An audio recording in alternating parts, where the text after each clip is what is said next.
ఎవరైతే నేను ఏకాకిని బాధపడుతున్నారో ఆ బాధపడే వాళ్ళ యొక్క కోరిక నా ప్రభు వింటాడు.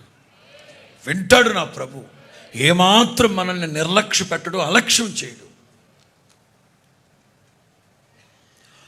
ఒంటరి గువ్వనై విలపించు సమయాన ఓదార్చువారే కానరారైరి. ఒంటరి గువ్వనై విలపించు సమయాన ఓదార్చువారే యేసయ్యా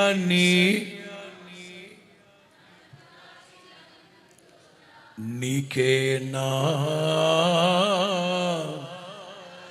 యేసయ్యా నీ చాటు నన్ను దాచినందున నీకేనా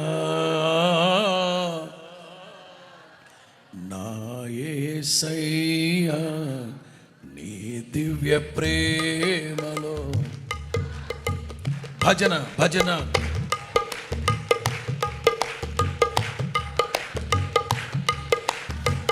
ఒంటరి గువ్వనై విలపించు సమయాన ఓదార్చువారే.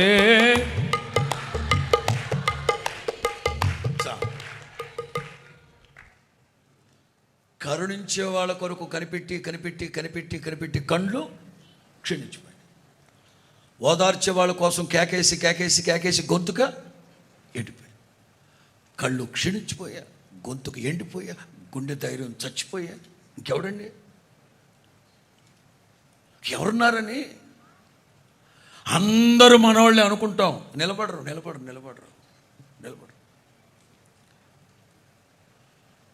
యేసయ్యా వాళ్ళందరూ మిమ్మల్ని విడిచిపెట్టి వెళ్ళిపోతామని నేను మాత్రం మొట్టమొదటి గెత్సెమనే తోట గోడ దూకింది ఈ పేతురే.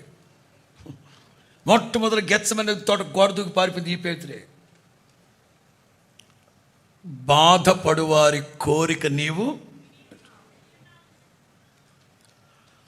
ఏ బాధల్లో ఉన్నారో ఆ బాధకు సంబంధించిన పరిస్థితులు ఏంటో ప్రభుతో చెప్పండి, వింటాడు ఆయన.